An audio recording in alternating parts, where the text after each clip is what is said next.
What's up, guys? We are here for the last installment of our What to Do When You Don't Know What to Do weekly lesson. I have a lot of great information been going on here.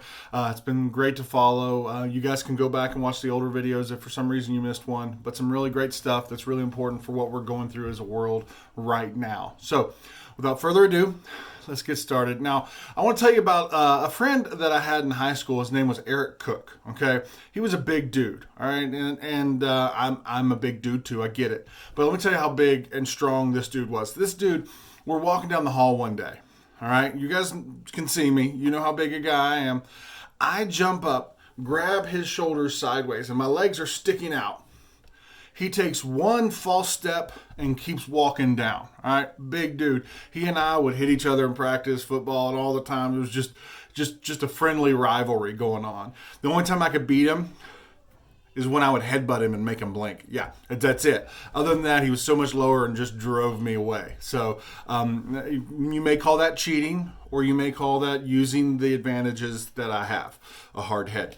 But well, one thing that's really cool is if you can think back, when I was in high school, we actually were allowed to have soda machines that actually had Coke in them. All right. And they only cost 75 cents. Okay. I know that seems weird. One, that Coke machines were there with Coke and they only cost 75 cents for a 20-ounce bottle, not a little can for a full bottle. But every day at lunch, I'd get one, or I'd want to get one. But occasionally, I wouldn't have any money, or wouldn't have enough money, or something. And Cookie would just say, "I got you." And if I had extra and he didn't, I'd get him. And that just was part of our friendship, part of the things that we just what made us us, as we would get each other. And we never worried about getting payback. Okay? I don't know who came out ahead, but we were friends, so payback wasn't really part of it. It was just friends helping out another friend. But here's the thing: outside of money, payback is an idea that comes up all the time. All right, and it's not always positive. When someone talks about us behind our back, we want payback. When someone flirts with our boyfriend or girlfriend, we want payback. When someone fails to text us back or invite us to a group outing, we want payback. And in those moments, we've been hurt. We want payback because that's what's fair, okay? Or maybe we don't go all scary and, go into a rage and yell at them or things like that. Or we don't go full Taylor Swift and write a song about how they've wronged us. But we all try to get payback one way or another. We want them to feel the pain that we felt. But, we don't know, we don't always do it the same, but we want them to be embarrassed the way that they embarrassed us. Our first reaction is almost always to get even. All right. Or at least to get something in return. I may not get even, but I'm going to get a little jab in there while I'm there. Our first reaction, again, is to get even or to try to find out something that's fair. All right. Even if it's just a throwing shade on a Snapchat post, that's not really about them, you want something. And isn't it true that the closer we are to a person, the more we want payback, okay?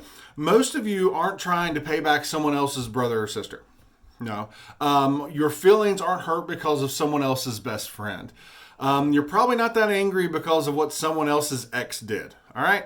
So the people closest to you are the people who have the best and most potential to hurt you. They are most likely to be on the list of people that you want to pay back, all right? So for most of us, payback comes in one of these ways.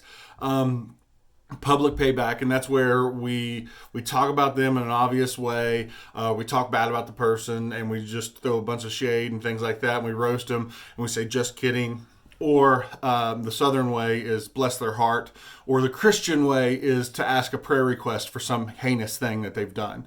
And I understand that's getting a little public payback there. I understand that. We get passive payback. This way is a little bit more subtle. We make comments that aren't obviously about them, or say, not pointing anyone out, but, and then we go on.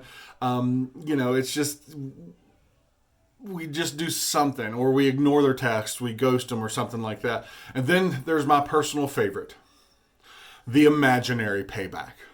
That's where you have this argument, this confrontation in your mind, and you slay them. You destroy them verbally. You just lay the smack down. You leave them crying in the corner because you have verbally assaulted them. And it's just, you feel so good. The truth of the matter is, none of it actually happened, just happened in your brain, but you never actually do anything. But it felt really good in that moment, okay? And then there's perhaps the most satisfying payback of all. We enjoy watching them fail. Like when our ex broke up with us for someone else and then they dumped them. Or mom snapped at us and hurt our feelings, and then she realized how bad she just, and now she's upset and crying, and you're like, okay, now I got you on the ropes. I'm going to put in the dagger and get you back. Or the guy that made fun of us in third grade, and yes, for some reason, we're still mad at them. We watch him fall flat on his face during a pep rally in front of the whole school. Yeah, that kind of moment. Those moments, it feels like justice, doesn't it? It feels good to see someone get what's coming to them. And whether that's good or bad, that's exactly the kind of situation that Joseph found himself in as we wrap up his story, okay? In this series, we've been journeying through the wild life of Joseph. Again, this is in the book of Genesis, and his story is absolutely wild, okay? One where oftentimes we had no idea what the next turn's going to be, unless you read ahead, and that's fine if you did, but follow me here, all right? In the series, we talked about how Joseph knew that he was his dad's favorite. And first off, his dad had a favorite, and the whole family knew. And he didn't just say, oh, he's my favorite. He went to do special favorite things. And Joseph wasn't really self-aware, so he told about dreams, how he's so much better than his siblings, and those kind of things. Not a good start. Since Joseph was super annoying and the favorite, his brothers plotted to kill him, which kind of seems like an overreaction, but that's what happened. But instead, they thought, oh, cooler heads prevailed. Instead of killing him, let's just sell him off as a slave to some people going through town and trick dad into believing that he's dead. So we didn't actually kill him, but we got rid of him. And so the rest of the story, the series we talked about how Joseph was a slave in Egypt, how Joseph was a slave in prison in Egypt, and Joseph was the man who interpreted the dreams of Pharaoh, who was the ruler of all of Egypt. Okay, so we kind of watched that progression for him, but eventually Joseph was placed in charge of all of Egypt. Okay, he was second command only to Pharaoh. Not a bad outcome for somebody who was sold into slavery by his brothers as a kid. Okay, but then there's a plot twist after that. You're like, more? All right. After he was the second in command, there was a food shortage. Okay, and it covered the whole land, including where his family lived. Okay. So Joseph's dad, Jacob, sent his brothers to Egypt to ask for food because he found out they have food. I don't know how they have food, but they do. So let's go talk to them so we don't die. All right. Joseph's family, again, thought he was dead or just totally gone by now. They didn't know that he was a slave in Egypt. They just got rid of him. So they weren't expecting to see him at all when they get there. So when they go to Egypt, they find Joseph when they ask for food. They don't recognize him because they think he's dead or just gone. When they arrive in Egypt and saw Joseph, not knowing it was Joseph, a huge drama unfolded. And it's really a great read. We're not going to go into all that, but it's a really great back and forth. So Genesis 42 through 50, something great to read. It is, daytime TV has nothing on this. All right. But we're going to pick up in Genesis 45, 1 through 3. Then Joseph could no longer control himself before all his attendants and cried out, "Have everyone leave my presence." So there was no one with Joseph when he made himself known to his brothers. And he wept so loudly that the Egyptians heard him, and Pharaoh's household heard about it. Joseph said to his brothers, "I am Joseph. Is my father still living?" But his brothers were not able to answer him because they were terrified in his presence. Okay? You have done majorly wrong to this dude, and he's sitting there and he has the He has the ability to give you food or not. He has the ability to help your family survive or die. And you have tried to kill him and sell him into slavery. No wonder they are terrified in this moment, okay? Imagine the irony of all this. You've done these bad things to him, and now you're sitting here asking for his help. This is the perfect get what's coming to you moment, all right? There's never been a better setup to this. Everything was set up perfect for payback that was dropped in Joseph's lap. Joseph could have refused them food. Joseph could have just made them basically end right there. Joseph could have thrown them in prison. Joseph could have killed them without a moment's hesitation. And no one would have seen anything wrong with it. Remember, they didn't have any problems with basically killing him. So he was certainly within his rights, and being second only to Pharaoh, able to get away with it, to just kill them right there. What would you do? I mean, don't say it out loud. There might be other people around you. But what would you do? If you had a perfect setup, you had the chance to get the perfect revenge where they desperately need you and they've done you wrong. All the people that hurt you in life, all of a sudden, that start of it's right in front of you and you can just get them back. Honestly, I know what I hope I'd do, but I don't know. As the story continues, Joseph asked his brothers to walk over and stand close to them. Still probably a little bit worried, like, come here. Come on. And then Joseph said this.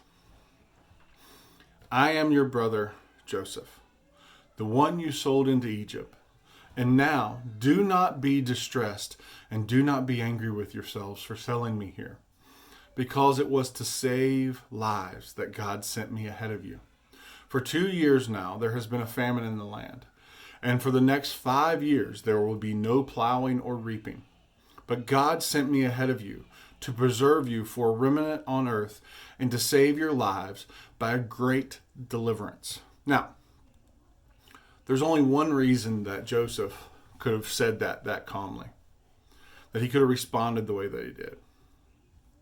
The way he didn't try to get any payback.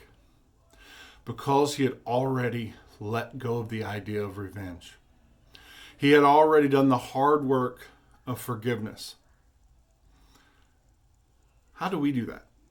Because Joseph could look into their eyes with love. The people that had caused him the most grief in his life, he looked in their eyes and cared about how they were feeling. When Joseph said, don't be distressed or angry with yourselves for selling me here. He was acknowledging that they did wrong. And his hurt. He didn't say you didn't hurt me. He didn't say it's fine. He acknowledges what they did wrong. And he acknowledged his hurt. But he did it in a way that didn't create more hurt. Only a healed person can do that.